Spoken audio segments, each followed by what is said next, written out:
what they're offering people in our community in the hopes of motivating them to roll up their sleeves. A man accused of a gruesome crime was taken away in handcuffs. Now we're learning he's no stranger to legal trouble. Live from KSAT 12, the news at noon starts right now. A high-profile murder trial now winding down, and Otis McCain could learn his fate very soon.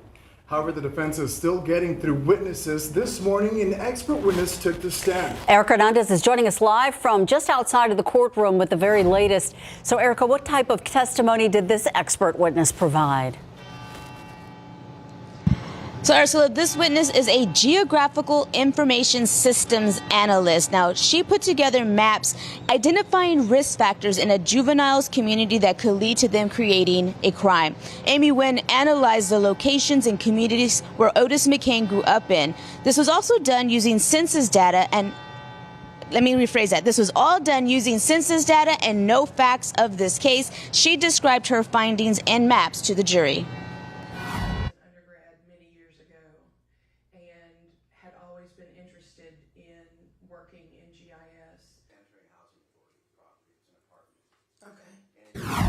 I also looked at African Americans living at or below the poverty level.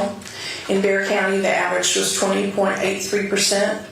However, 4 of the addresses that Mr. McCain lived at were higher. North Center, again, was the worst of these locations at 33.37%, which was 60% higher than the county average. Now, the defense still has a couple more witnesses, and the state might present a rebuttal witness before we hear closing arguments. Remember, we are live streaming this case. You can watch it on KSAT.com. Reporting live for the Cadena Reeves Justice Center, Erica Hernandez, KSAT 12 News. Thank you, Erica. Castle Hills police arresting a man who they say was preying upon some especially vulnerable victims, teenaged runaways. Police say that he was sexually abusing them, and they found the 2 victims inside of an apartment in Castle Hills after they got a call for help. Katrina Weber reports this suspect is no stranger to law enforcement either. What do you think, dude? With some choice words for news crews, 38-year-old Jason Clouser made his way to a patrol car overnight. His arrest marked the end of an hours-long investigation and what Castle Hills police say was a stretch of sexual abuse aimed at 2 teenage runaways. They say a call from a parent yesterday afternoon led them to an apartment in the 1400 block of Jackson Keller, where they found the victims, a brother and sister, both 16 years old. Apparently, the parent had found out that her runaway children were at that location, so we went to do a welfare check. Officers quickly realized that all was not well. They say they found the teens in a bedroom. What we determined once we were able to discover that the children were inside was that possibly some sexual activity had been going on. Police say Clouser doesn't exactly live at this apartment complex, that he was simply staying here. It's unclear how the teens ended up with him here, but police say when they found them, they were in a bad state. One victim was possibly intoxicated from a controlled substance, and the other one was just so traumatized that she really didn't want to talk much. Police were careful not to disclose a lot of details, saying they plan to talk to the victims again. Like those kids did? Outside of the cussing, Clouser wasn't saying much either, but his criminal record says a lot. An assortment of arrests and convictions dating back at least 10 years. These latest charges are sexual assault of a child. Katrina Weber, KSAT 12 News. As more people are diagnosed with COVID-19 in our community, the city of San Antonio wants to give people another incentive to get vaccinated. Metro Health will now offer $100 gift cards. During San Antonio City Council's B session on Wednesday, Dr. Anita Curion said Metro Health is now allocating $1 million in federal grant money to provide gift cards up to $100 per person.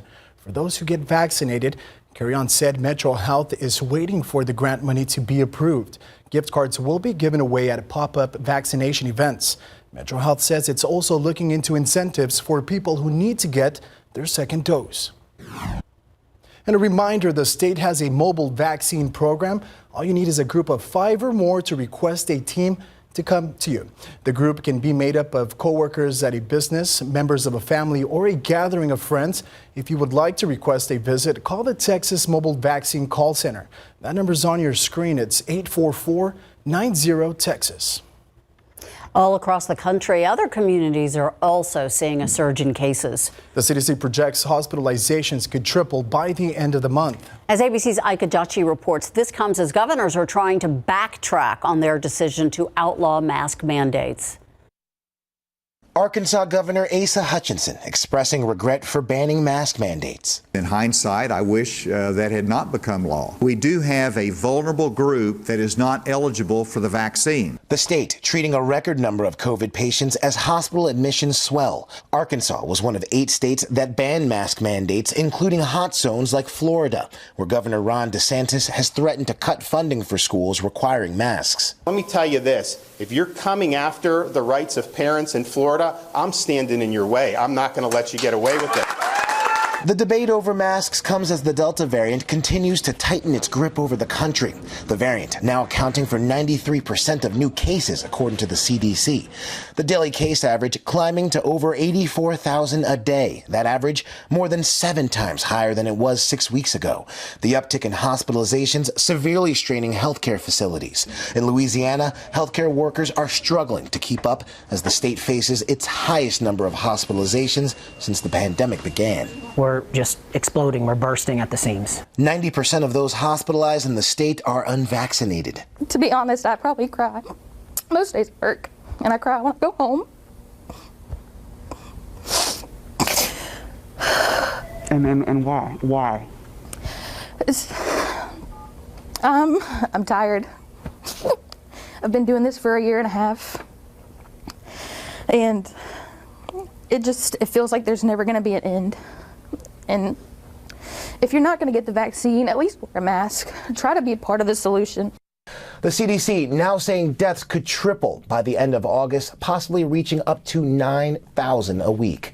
Ika Jachi, ABC News, Washington. Live look outside with live cam. Yes, indeedy. It's August in Texas and raining again. Man, this has just been something else. And of course, we'll have to wait for today's rainfall to wrap up completely to get daily rainfall totals. But we had some very heavy rain move through early this morning. Perhaps that thunder woke you up a bit earlier than your alarm clock was set. And yeah, definitely some heavy rain out there to start the day. Things are starting to calm down a bit. The torrential rain from earlier this morning really has fizzled out. We've got some lingering pockets of heavier rain across portions of Lavaca and Gonzales counties. But even that red there you see here indicating some heavier rain is lifting off to the north. That'll be crossing I-10 and moving toward LaGrange here very shortly.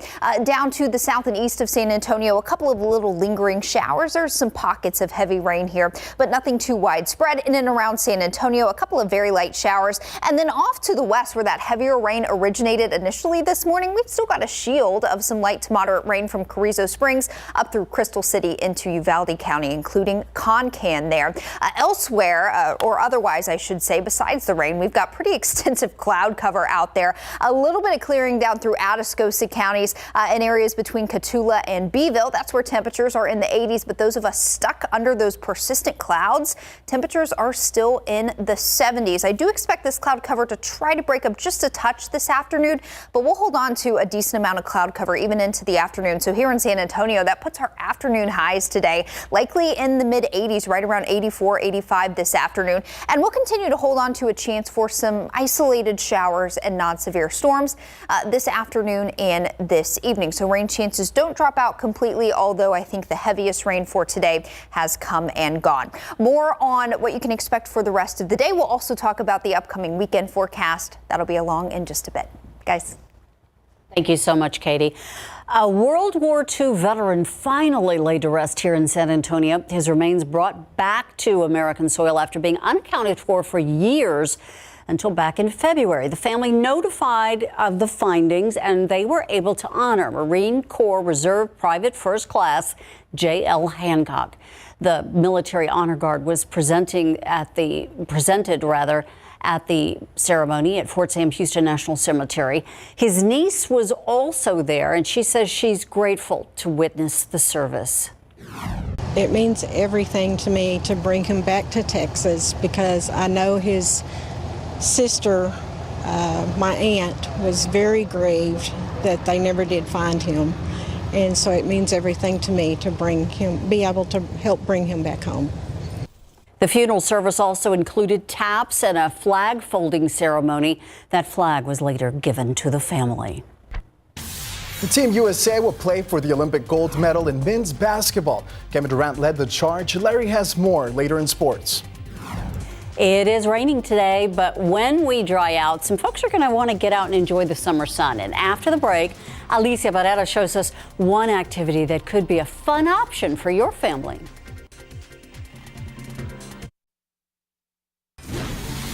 Welcome back. We're almost to the weekend, and for many, well, it's the last one of summer break. And we've been sharing fun summer ideas that you can enjoy with your friends and family, including some art and a trip to the river. And today, Alicia Barrera visited Bernie Lake for an adventure that requires some balance and an open mind. Paddleboarding can be a really fun option for families, so we came to Bernie to Hill Country Paddle Sports to give you a closer look. They're open 7 days a week until Labor Day, and if you've never paddleboarded before, no worries, they'll help you out here. Rentals are $20 per hour or $60 for 4 hours. The coolest part is that no reservations are required. It's actually really easy. We do go over some basic rules and kind of the beginning steps of paddleboarding. And, in about 5 minutes, you'll feel pretty comfortable out there. This is a great lake for it. There's no gas-powered boat, so it's super safe. The water, there's not jet skis zipping around you, so it's ideal for all ages and all skill levels. So again, this is a fun and affordable option for families out there, and don't let today's rain cancel your weekend plans. It's supposed to be sunny. Reporting from Bernie Lake, Alicia Barrera, KSAT 12 News. Well, you're going to get wet anyway if you go in the lake, because I'm going to fall off the paddleboard. Oh, yeah. So the rain's not going to stop anyway. Right.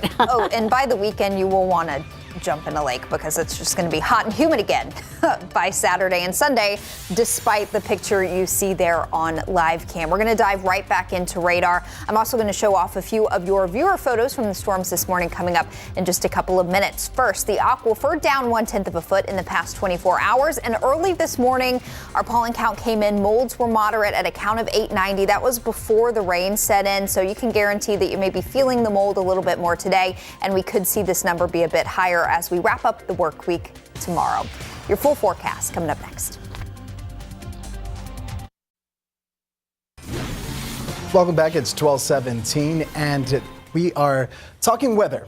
Yes, our weather hair. Once again, the humidity, my gosh. Yes, but at least we got another good soaking rain out of it. If the humidity's going to be sky high, let's rack up that rain. I tell you, man, this is a crazy summer, and every time we say it's going to be hot and humid and this is dog days coming, we get more rain. No, I mean, we'll take it while we can get it. That is for sure. Now, the rain, while beneficial, did come at a little bit of a cost this morning. We had those storms move in from the south, very noisy, a lot of frequent lightning at times as well. In fact, check out this KSAT Connect picture sent in to us via our KSAT weather app. A tree there struck by lightning took some of the bark off. So those storms were no joke, and they did produce some heavy rain as well. Nearly 3 inches of rain this morning in Von Ormy, 1 1/4 inches of rain through 10:30 in South Bexar County. We like to see that.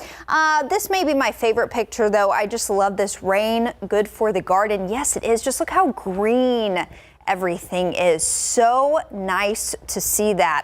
That's for sure. And again, compared to how things were looking around 7:30, 8 a.m., pretty quiet out there now. A lot of the very heavy rain from earlier in the day has really started to fizzle out, but we're going to carry a rain chance throughout the rest of your Thursday. But I do want to zoom in quickly here on what we're looking at in portions of Gonzales and Lavaca County. This was kind of that initial push of the very heavy rain. It's really fallen apart. But across portion of Gonzales and Lavaca County, mainly here north of Highway 90, a few pockets of some lingering heavy rain near Schulenburg.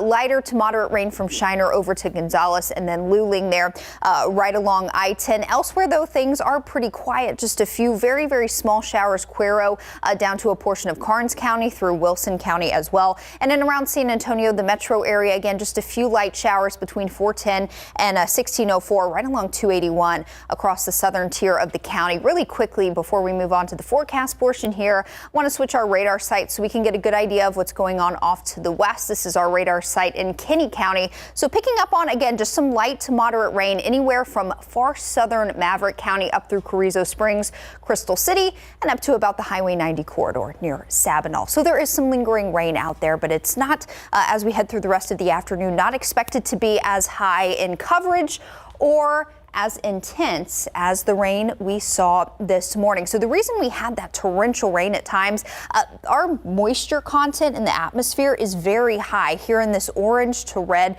color. So that just means any rain that falls has the potential to be very heavy. So that's why we saw those higher rainfall totals earlier this morning. Now, as we head throughout the rest of the day and tomorrow, a lot of that moisture is going to start to be wrung out, kind of like when you have a wet washcloth or dish towel. When you wring it out, all that water comes out. That's what's essentially going to happen over the next 48 hours or so.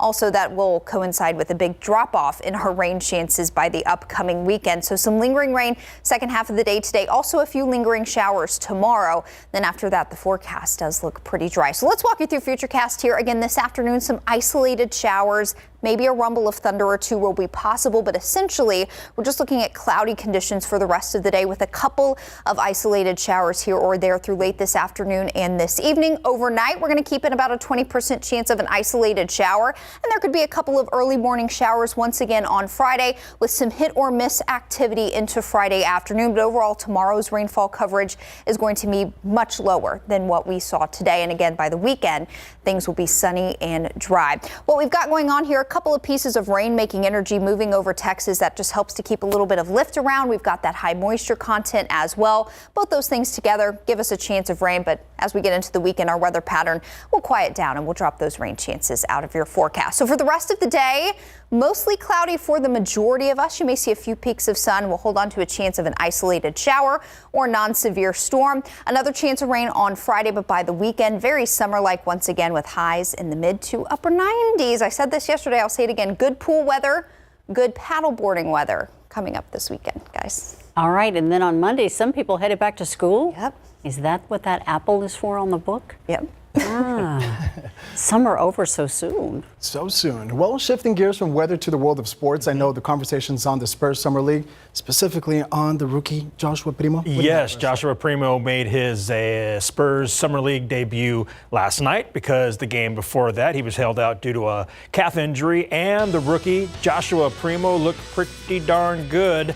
And speaking of looking good, former UTSA guard Keaton Wallace certainly put on a show in his Summer League debut. Coming up.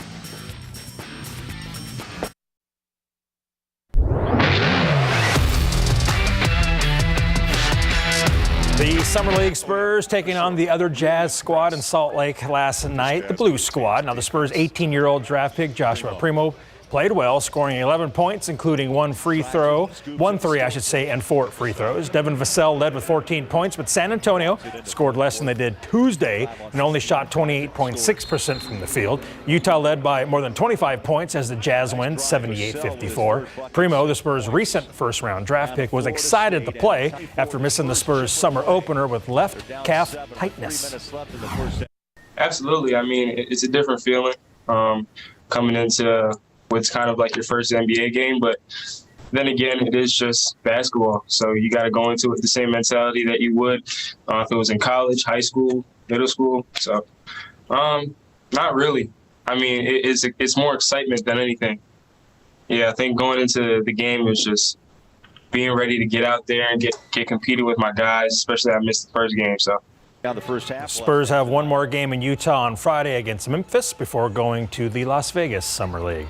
Former UTSA guard Keaton Wallace is playing with the Memphis Grizzlies summer team in Salt Lake, and Wallace had himself a game against the Utah White squad last night. Wallace played 30 minutes and scored 17 points, tied for team high honors. He made 7 of 14 field goal attempts and 3 of 6 from downtown to go with 3 steals, 3 assists, and 3 rebounds. Memphis falls 94-75, but Wallace, who received a camp invite from Memphis, had a nice game as he tries to impress while improving his game. I want to develop my shooting, playing without the ball, things like that. we played well as a team, I think, later in the game. So as long as we keep getting movement without the ball and things like that, my main focus is trying to just get better every game, trying to get better every day. It's a lot of learning points from this game, especially defensive and offensively. So like you said, chemistry and things like that. So getting to know everybody, it's a learning experience after every game. The 6'3" guard, Wallace exited his UTSA career as the second leading scorer in program history, and now he dropped 17 points in his summer league debut. The U.S. Olympic men's basketball team came back from a 15-point deficit to surge past Australia in the semifinals of the 2020 Olympic Games. With a 97-78 win, the U.S. earned a shot at a fourth straight gold medal. Kevin Durant scored 23 points and grabbed 9 boards, and now Team USA stands 1 win shy of another Olympic gold medal. No, we're not even looking at it that way. Obviously we know the situation we're in, but we're trying to take it a day at a time and realize that this is part of the process. Just get focused for the next day of practice and preparation for the next team that we play. But we're not trying to look too far down to the end goal. We're just trying to focus on today. And the U.S. women's basketball team routed Australia 79-55 in the quarterfinals. Brianna Stewart played the finest Olympic game of her career, scoring 20 of her 23 points in the first half. They'll face Serbia Friday in the semis. Scoring 20 of her 23 points. I'm sure she is very proud of herself. She was dominating for sure. All right, thank you. Problems persisting for Spirit Airlines. How many flights the budget carrier had to cancel for a 5th straight day? That's coming up in your next half hour. And as crews make progress with one major wildfire out west, another continues to burn out of control. Now weather could make it even harder to contain the flames. Details after the break.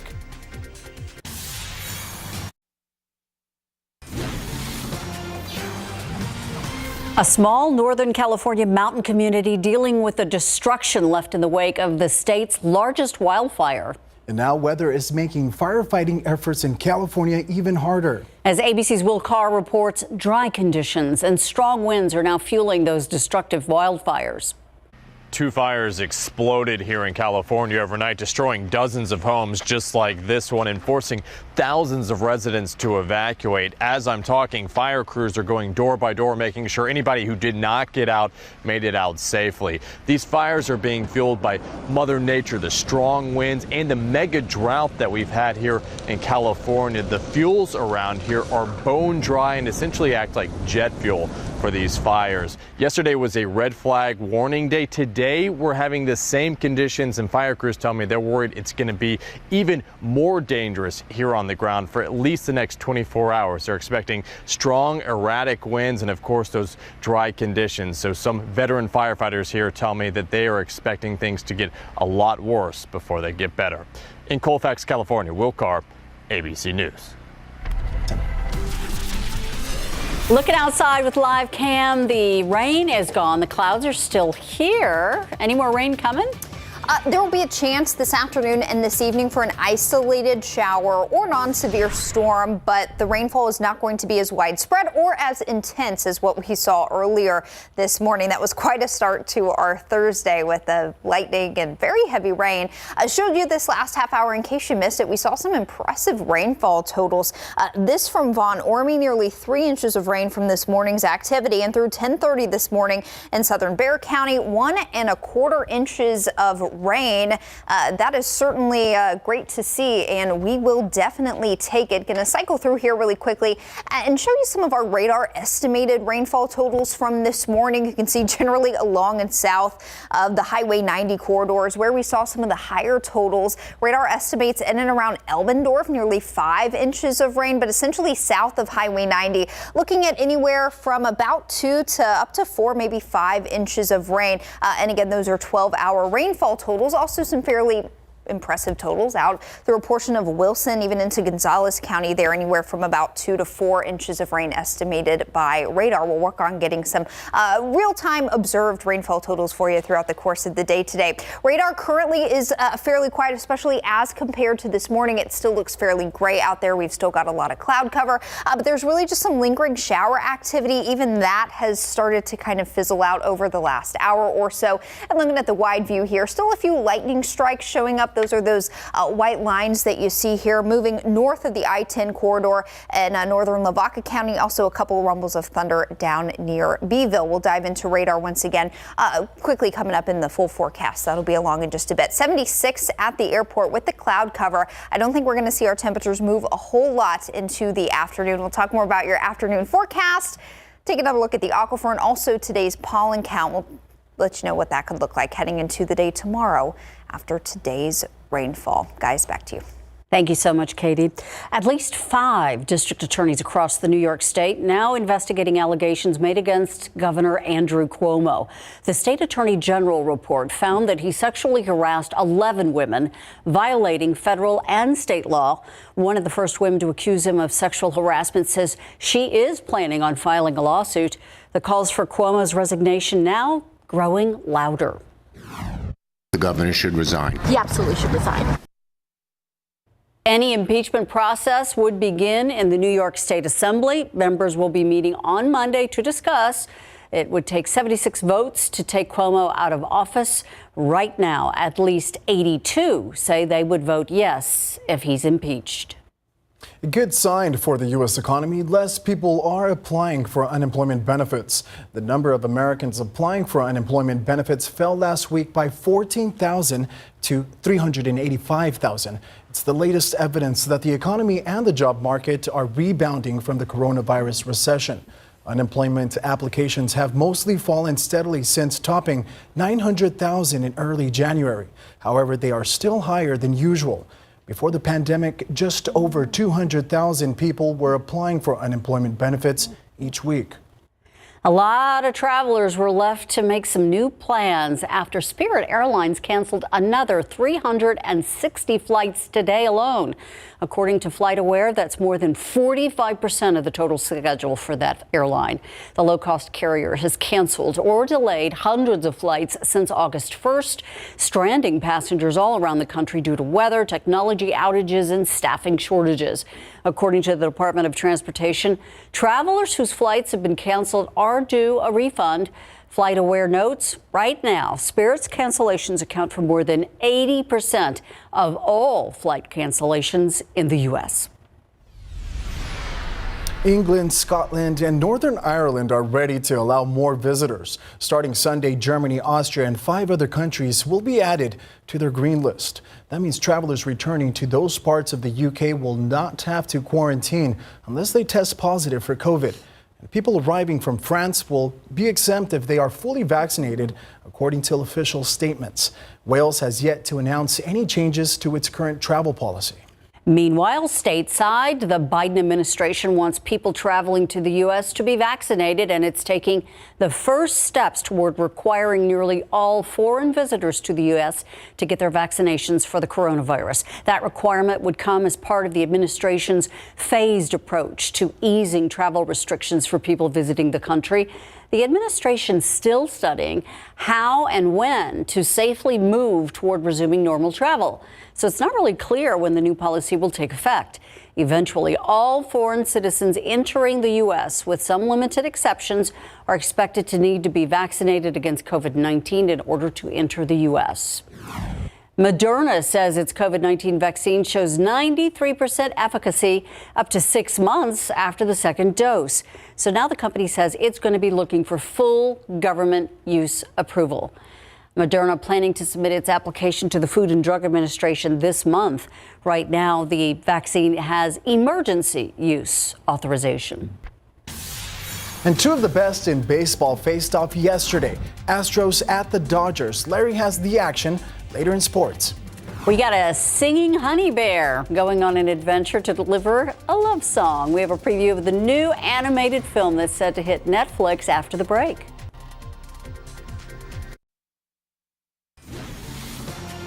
Well, the creator behind a popular stage musical is stepping into a new role. And it's not totally unfamiliar territory for Lin-Manuel Miranda. CNN's Rick Damigella takes a look at Hamilton creator's new animated musical that's going to premiere this week on Netflix. Come down from the tree. You can stay with me. Lin-Manuel Miranda stars as the voice of a musical kinkajou in Vivo. Are you ready, Vivo? Vivo is the story of this kinkajou, played by Lin-Manuel Miranda, who is adopted by this Cuban musician in Havana, Cuba. And they form this relationship as a baby to an adult, and his entire life revolves around this man. When it came to music, Andres and I became so in sync. Not a moment out of place. He's a selfless character who has his heart in the right place the entire time. He's just, a small musical kinkajou who is in a world that's, dangerous and way out of his control. We don't have much time. The neat thing about working with Lin on this, I think, was that he was not only the songwriter, but he's also the actor and the singer. So he had a very special place because all of our work, no matter where we were working, if we were in a recording session, we would be talking about songs. And if we were talking about songs, we would be working on lines. Can I pet him? No. Go to town. His name's Vivo. He's a possum. Gabby, that's a kinkajou, a.k.a. the honey bear. In Hollywood, I'm Rick Damigella. That's a cute little honey bear. Yeah. Very, very. You might go see that, huh? I might. I'm not even, I'm grown up, but I still love a good animated movie. Yeah. Right? I think we can all appreciate that. This is kind of a good day to stay in with a book or maybe some Netflix because it just looks gloomy out there. It was very rainy early this morning. Our rain chances won't be as high second half of the day, but you may run into another shower here or there. More on that coming up. First, the aquifer down just 1/10 of a foot today, and molds are moderate with a count of 890. This number certainly could rise by tomorrow. We'll talk about that. Take another look at your full forecast coming up.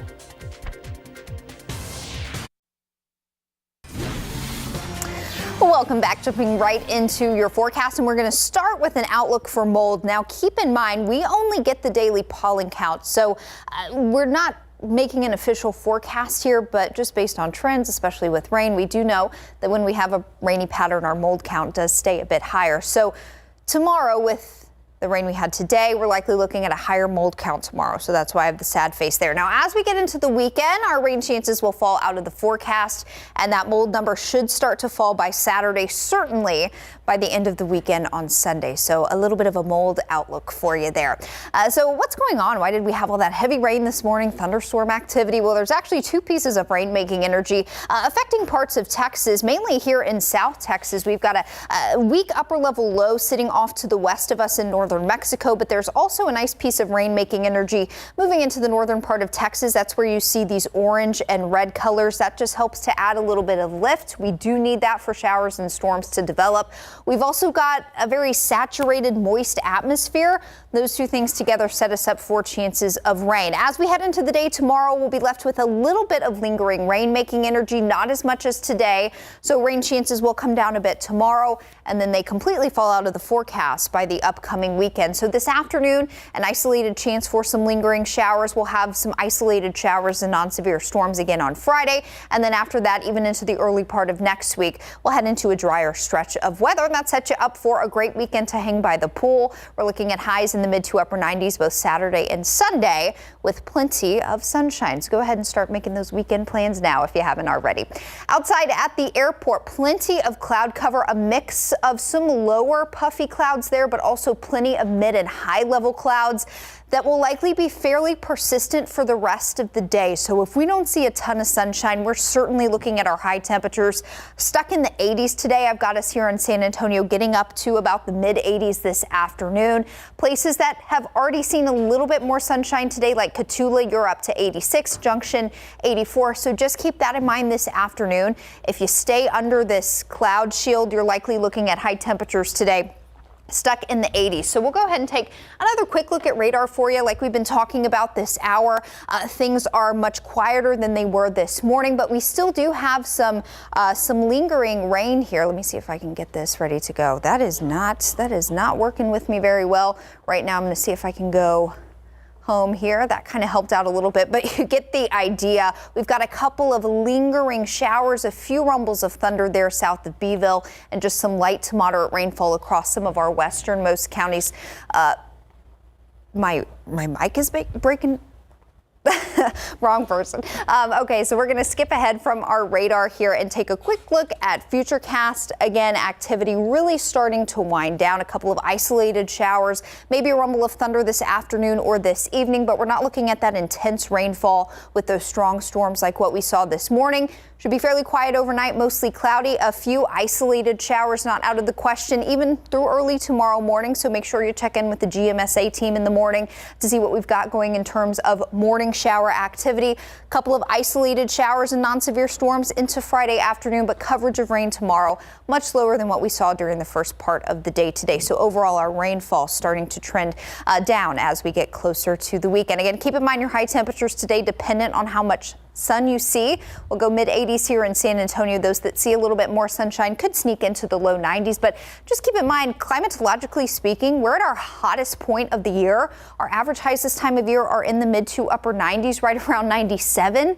We'll be probably nearly 10 degrees cooler than that this afternoon. That's pretty good, but by the weekend, feeling much more summer-like with highs back into the mid to upper 90s. Guys. Thank you, Katie. I can handle the heat, not the mold. Yeah, I'm over here coughing while she's doing the weather. My apologies. Well, tonight, a Hall of Fame game tonight for the Cowboys. NFL football starts tonight, and a lot of fans are happy. Yes, it's an exhibition game, but so what? It's the Cowboys and the Steelers. 16 Cowboys did not make the trip, including Dak Prescott. I mean, he wasn't going to play anyway. And right here, closer to us, Nate Leonard is now the offensive line coach at New Braunfels Canyon. Coming up. Pro football coverage, powered by Davis Law Firm. Dallas Cowboys quarterback Dak Prescott was one of 16 players who didn't make the trip to Canton, Ohio for the Hall of Fame game at 7 tonight with the Pittsburgh Steelers. Prescott suffered a setback a week ago Wednesday when he felt pain in his throwing arm, which turned out to be a muscle strain. This after he spent the last 9 months working his way back following the worst injury of his football career in Week 5 of last season. Among the 16 not making the trip are 7 starters that include tackle Tyron Smith, wide receiver Amari Cooper, and defensive end DeMarcus Lawrence. New Braunfels Canyon football is looking to make some noise once again in District 12-5A1 this season. The Cougars went 11-2 overall last season, advancing to the third round of the playoffs. They went 6-1 in district to clinch a share of the district title with Seguin and Dripping Springs. Head coach Travis Bush, who left Seguin after 5 seasons for Canyon, says the Cougs need to come out red hot this season. We talk about having a new staff and trying to grow as a team. We don't have time to grow. Okay, we got to get good early. We got 3 6As with East Central, Clark, and New Braunfels to start the season, and then we open up district with the returning district champs with Seguin and Drip. So we got 5 good teams to start the season really good. So we've got to get good fast. Former UTSA center Nate Leonard is trying to help the Cougs get good fast. Leonard is the Cougars' assistant head coach, offensive coordinator, and offensive line coach. Like I said, I inherited a great group of offensive linemen, maybe the strength of the team as it was last year. From guard to guard, all returning all-district players. Dylan Cobb at center, Trent Collins at right guard, and Bodie McCain at left guard. Those guys have been kind of the bell cows up front. They've been leading the group. They've been setting the example. About 3 weeks ago, Coach Leonard and his O-line got a new toy, the Tunch Punch. He was so excited he forgot to take off the tag, which Coach Bush jokingly brought to his attention on Twitter. Funny stuff, but a key piece of equipment. The Tunch Punch, we try to go into it a couple of times a week. Helps with our hand placement and exploding with our punch that we can do our defenders during the fall season. It's a lot of fun. It helps with the hand-eye coordination and the hand placement whenever you're blocking somebody, but it helps us a lot after practice. Oh, the Tunch Punch, it really helps with us hand-to-eye coordination too, and really getting the punches and explosion right. LA Dodgers hosting the Houston Astros yesterday. Pitcher Max Scherzer making his Dodgers debut. First batter he faces is Jose Altuve, who receives loud boos from the pro LA crowd, and Max strikes him out swinging. Dodger fans loving that, of course. Max with the heat, 97 miles per hour, but LA fans don't love this. Next batter, Michael Brantley crushes a fastball to right field, solo shot. Astros take the lead 1-0, his 7th home of the season, but the Dodgers would come back. Mookie Betts hit 2 solo jobs, and Max would settle down, and the Dodgers beat the Astros 7-5. Scherzer went 7 innings with 10 Ks that earned the win, and the Angels beat the Rangers 2-1. In minor league baseball, the Missions beat the Hooks 3-2. That's it for me, guys. What's up with that? Both the Dodgers and the Angels taking out 2 Texas teams? Not right. Not right. Not right. All right, Fiona's holding down the fort at SA Live. I can come down there and help if you want. You know you might want to, because right now I feel like the luckiest girl in the world. Look at all this. I lucked out today, and somewhere Mike Osterhage's head is exploding. But that cake, go back to that cake right there, that is the dude cake. And it's got a whole story behind it. We're going to explain all that in today's show. But this sweet spread is from Tootie Pie Company and the Cake Plate. And Scott Calvert is here. And these pies that you see, if you like drinking and cocktails, you are definitely going to want to find out what this is all about. But it's also National Peach Month, right? It is. Yep. Just like the rest of these desserts that are going to go quickly. The end of this month, we'll be wrapping up all the peaches in the Hill Country, and we'll kind of talk about that as well, and some different desserts you can make with the peaches. All right, and Jen is out live at the Culinary Cottage. Hey there, Jen. Yes. The most important meal of the day, you can't forget about it during this busy time. We're making some breakfast cookies. Yes, breakfast cookies, plus how to take your scrambled eggs to the next level. That and more coming up here at the Culinary Cottage. Oh, and that is great, especially for busy parents who want to make that breakfast go quickly. And that got us thinking about back to school and what was your favorite lunch item? Let us know at SA Live KSAT on Facebook and Twitter, and we'll see how that shakes down in a few minutes.